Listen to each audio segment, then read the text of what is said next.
Gracias, Yaneri, por la presentación. Realmente la Fundación de los Padres se llama Curame y ADAPA es la fundación que agrupa a todos los familiares y pacientes con enfermedades raras en República Dominicana. Es una lucha para que tengamos nuestra ley.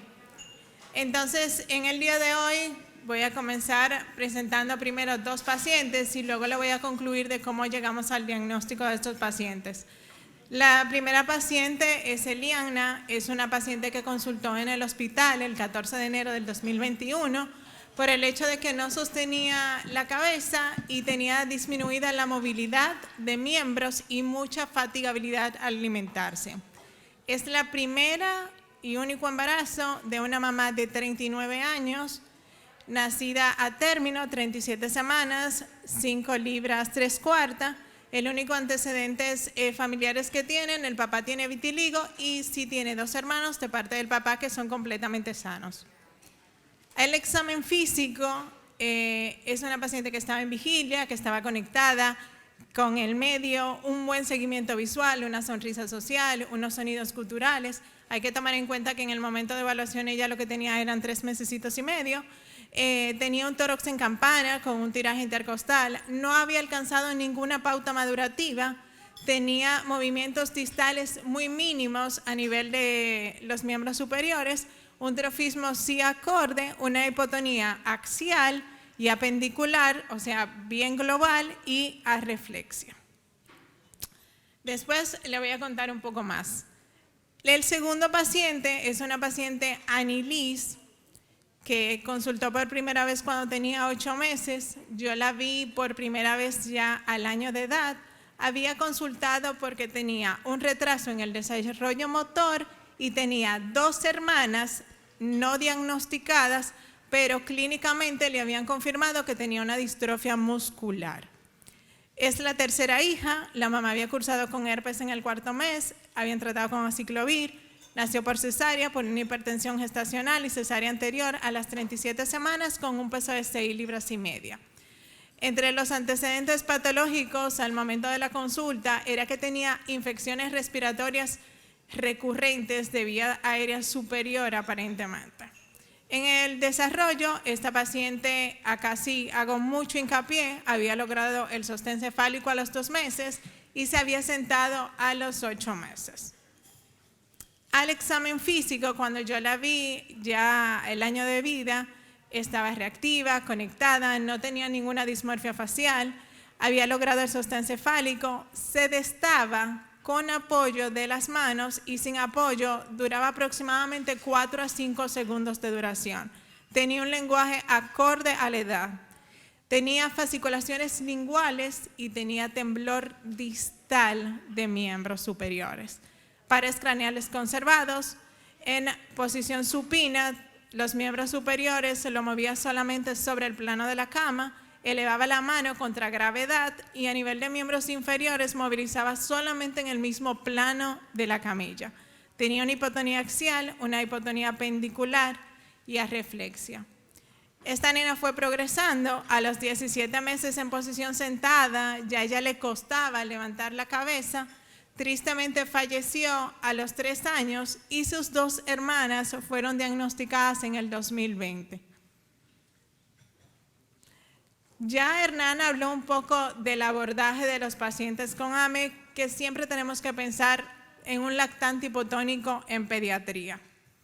¿Sí? Nosotros podemos definir a lo que es la atrofia muscular como una degeneración de las motoneuronas alfas a nivel de la médula espinal, que esto va a llevar a la disminución de un impulso nervioso ineficiente en el sistema nervioso periférico, va a llevar a una atrofia progresiva a nivel del músculo y a una debilidad muscular. Se considera que es la segunda enfermedad autosómica recesiva con mayor mortalidad, dado que la primera es la fibrosis quística.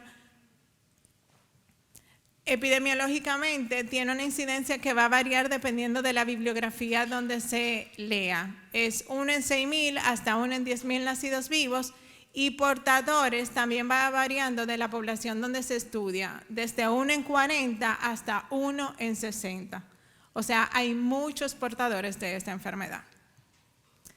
Entonces, lo más interesante para entender esto es lo que es el gen SMN1 y SMN2.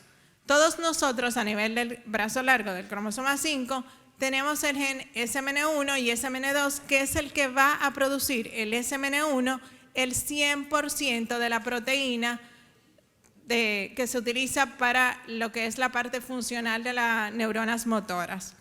El SMN2 es como yo digo, un repuesto inteligente que hizo nuestro creador, que si fallaba el SMN1 íbamos a tener una copia que se llama el SMN2.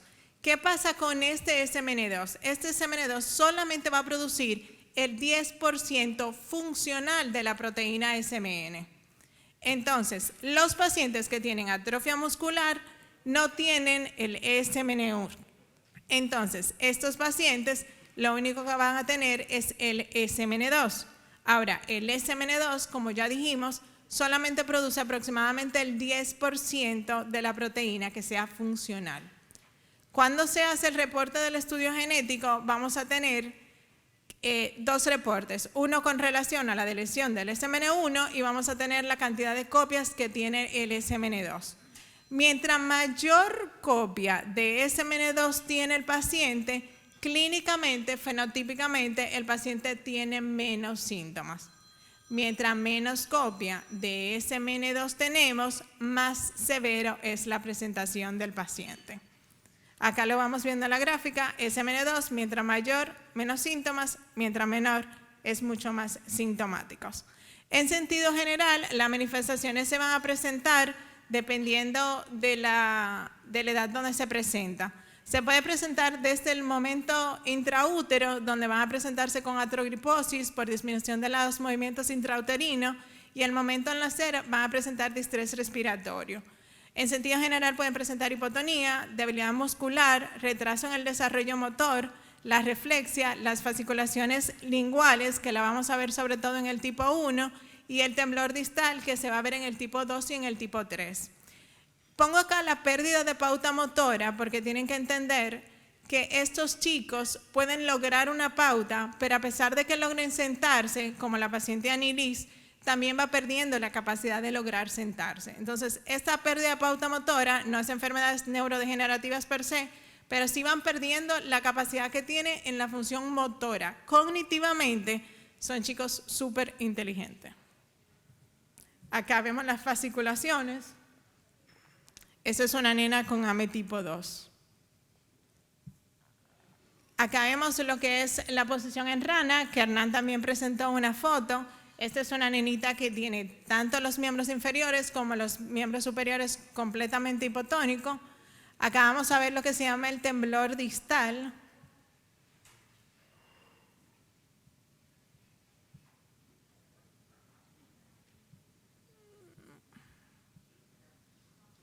Acá no corre. Ahí está.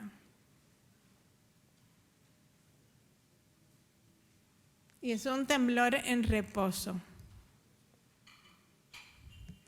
Acá tenemos lo que se llama la reflexia. Esta es otra nenita tipo 2. ¿Cómo vamos a clasificar lo que es la atrofia muscular espinal?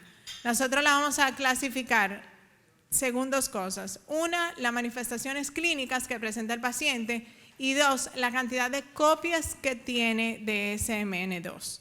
Entonces, un paciente tipo 0 o presentación prenatal o neonatal inmediato va a tener de 0 a 1 copia de SMN2. Es un paciente completamente severo al momento de nacer, con dificultad respiratoria, con artrogriposis, con una alta mortalidad en lo que es la historia natural de la enfermedad en el periodo neonatal. Si no se hacen intervenciones rápidas, estos son un paciente que mueren durante los primeros 15 al mes de vida. Ya la tipo 1 es aquella que se va a presentar en los primeros 6 meses de vida, va a tener 1, 2 o 3 copias de lo que es el gen SMN2, representan la gran mayoría de los pacientes, que es un 60%, es la famosa Wernicke-Hoffmann que todos conocemos y leímos en algún momento. Estos pacientes logran el sostén cefálico, pero nunca logran lo que se llama la sedestación independiente. Recuerden que todo esto es en base a la historia natural de la enfermedad. y habitualmente solían fallecer o fallecen sin tratamiento antes de los 2 años. Ya la tipo 2 se presenta entre los 6 y los 18 meses, pueden tener de 2 a 4 copias, representan el 10%. Estos pacientes logran el sostén cefálico, logran la sedestación, pero no logran ni la bipedestación independiente ni tampoco la marcha independiente. Su sobrevida va a variar dependiendo de las complicaciones en cuanto a la parte respiratoria que suelen tener. Los de tipo 3 son aquellos mayores de 18 años que van a tener entre 3 a 4 copias de SMN2, representan menos de un 5%. Estos pacientes logran la bipedestación, logran la marcha independiente, algunos la pierden en la primera infancia y en los primeros 5 años, pero hay otro grupo que depende de la cantidad de copias que tengan de SMN2 que pueden caminar hasta la edad adulta. Ya el tipo 4 es mayor de 21 años, se representan cerca del 20% y estos suelen tener una expectativa de vida normal con relación a la población. Si el paciente tiene más de 6 copias, se considera que es un paciente que tiene su vida normal y que no va a tener manifestaciones clínicas ni siquiera en la adultez mayor. Entonces, ¿cómo se hace el diagnóstico de estos pacientes? Primero nosotros tenemos que tener la sospecha clínica, o sea, hay que pensarlo para poderlo diagnosticar. En base a eso nosotros vamos a hacer la primera prueba, que es una delección del gen SMN1. Si esta delección es homocigota, porque recuerden que tenemos 2 cromosomas, entonces se confirma que es una atrofia muscular espinal asociada al 5Q. Ahora bien, si no tenemos la delección, vamos a hacer un abordaje diferente. Si ese paciente nos parece que clínicamente tiene todas las manifestaciones de atrofia muscular espinal, nosotros vamos a pedir el conteo de copias del gen SMN1 y entonces, en base al conteo de copias de SMN1, vamos a pedir lo que se llama la secuenciación del gen. Porque lo primero que pedimos, recuerden que la delección es ver si no está. Entonces, se pide la cantidad de copias y si tiene la mutación, entonces se confirma. Si estos pacientes no tienen las manifestaciones clínicas típicas, porque habitualmente, por lo menos la gran mayoría de los AME que hemos visto, son muy de libro, como yo digo. O sea, quien lo ve lo puede diagnosticar siempre y cuando lo piensa. Entonces, si ya nosotros hicimos la primera parte de la delección y no la tenemos, y el paciente sigue teniendo manifestaciones y la parte del gen, el estudio genético, salió que no, entonces ese paciente le vamos a hacer una electromiografía, le vamos a hacer la CPK y vamos a pensar en otras que se llaman no asociadas al cromosoma 5 o non-5q. Entonces, cuando nosotros tenemos en los primeros 6 meses lo que se llama el lactante hipotónico, que es por ahí lo que los neuropediatras y los pediatras más piensan, bueno, no es un AME, no tengo la posibilidad o tengo muchas pruebas o pocos recursos y tengo que aprovechar, yo siempre digo que hay que diagnosticar aquellas que tienen tratamiento temprano, un ejemplo, POMPE, tenemos el tratamiento en República Dominicana, y es una para diagnosticar temprano, para comenzar un inicio de tratamiento temprano.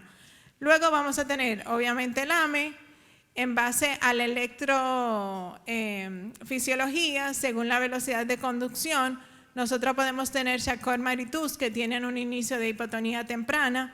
Luego vamos a tener los síndromes miasténicos, que algunos ejemplos lo presentó Hernán. Luego vamos a tener la distrofia miotónica congénita, que está dentro del lactante hipotónico. Las biopsias musculares, tristemente en República Dominicana, no son factibles, a pesar de que en muchos países sí, pero como acá habitualmente se mandan al exterior, yo creo que no es algo que nosotros utilizamos. O sea, vamos directo a lo molecular y en su defecto a la electromiografía según la edad que tenga el paciente. ¿Sí?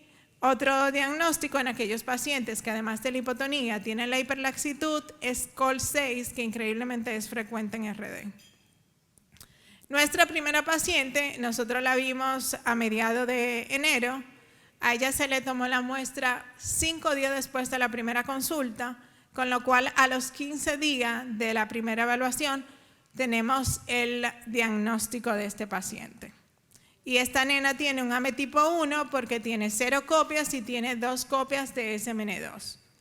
Sí, la segunda paciente hicimos lo mismo, por asunto de recursos tardamos unos 3 meses y esta paciente tiene la de lesión homocigota y tiene 3 copias del SMN2 y aquí la vemos a ella sentadita. Ya los que vayan al congreso van a ver los resultados de estos pacientitos. A lo largo del tiempo de la historia natural, desde que se diagnosticó por primera vez hasta que apareció el primer tratamiento, ha ocurrido mucho tiempo. El abordaje de estos pacientes es un abordaje multidisciplinario y va siempre centrado en el paciente y en la familia. Va obviamente coordinado por todo un equipo que trabaja enfermedades musculares, tiene una evaluación oftalmológica por el cardiólogo, por el neumólogo, por el ortopeda, por el fisiatra, por el nutricionista. Voy a ir un poco más rápido porque ya me hicieron señas. Sí, en el 2018 aparecieron los que se llaman las guías para el manejo y el seguimiento y el diagnóstico multidisciplinario de estos pacientes. Ya a partir de que empezaron a aparecer los tratamientos, la evaluación de estos pacientes también cambió en base a si se sientan o no se sientan, si caminan o no caminan. Se aplican una serie de pruebas para la evaluación y seguimiento de estos pacientes. ¿Sí? Ya que hay tratamiento, hay algo que se llama el screening, que está en otros países que acá no lo tenemos disponible. En base al screening, todos aquellos pacientes que tengan 3 copias de SMN2 van a ser tratados. Aquellos que tienen 4 copias va a depender de cuándo comiencen sus manifestaciones. Hay 3 tratamientos, y acá voy a hacer una pausa y culminamos acá, que fueron aprobados. En el 2016 se empezó a aprobar Espiranza, que es intratecal, que aumenta la proteína de SMN y es a nivel central que actúa.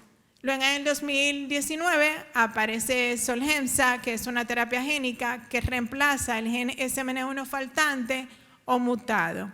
Y en el 2020, en medio de la pandemia, apareció Evrysdi, que es un modificador del ensamble de SMN2 y aumenta y mantiene los niveles de SMN a nivel tanto central como a nivel periférico. Es el único que está aprobado para su uso en República Dominicana. Sí, acá, me van a dar 2 minutitos, acá tenemos los cambios que han presentado los pacientes luego del diagnóstico y el tratamiento. Ya estos pacientes que antes fallecían a los 2 años, ya su abordaje y su sobrevida, ya estamos viendo otras complicaciones porque están recibiendo tratamiento. O sea, ya estamos viendo AME tipo 1 que presentan una escoliosis, cosa que habitualmente estos pacientes fallecían antes de los 2 años. ¿Sí? Acá están los artículos, para los que les interese, se los puedo hacer llegar, cuando empezaron a aparecer los tratamientos. Solgemsa está considerado el tratamiento más caro a nivel mundial, vale $2.1 millones, con lo cual la Unión Europea e incluso Canadá, que Hernán puede comentar si quiere, ellos tienen los criterios diagnósticos y a quienes pacientes ellos van a tratar. Luego el Risdiplam es el único que es por vía oral. Ya se está trabajando en fase 3 para los AME de adulto, porque habitualmente se estaba trabajando con la parte de pediatría, pero ahora mismo todos los estudios están trabajando para los AME de adulto. ¿Sí? Acá hay algo que yo quiero que se lleven de recuerdo. La historia natural de los pacientes con AME solo puede ser posible si se diagnostica a tiempo y se inicia un tratamiento temprano acompañado de un seguimiento multidisciplinario. Esto no es de un médico, esto es de todo un equipo que tiene que evaluar. Se sienta en una mesa, se discute cuáles son los cambios que se van a hacer con ese paciente y en base a la clínica se elige el mejor medicamento. Acá tristemente Salud Pública, le voy a contar un poco, tampoco no ha apoyado para medicar a todos los pacientes que nosotros tenemos con AME, pero sí en el Congreso les presento a los que tenemos medicado de AME y la evolución que han tenido. Gracias.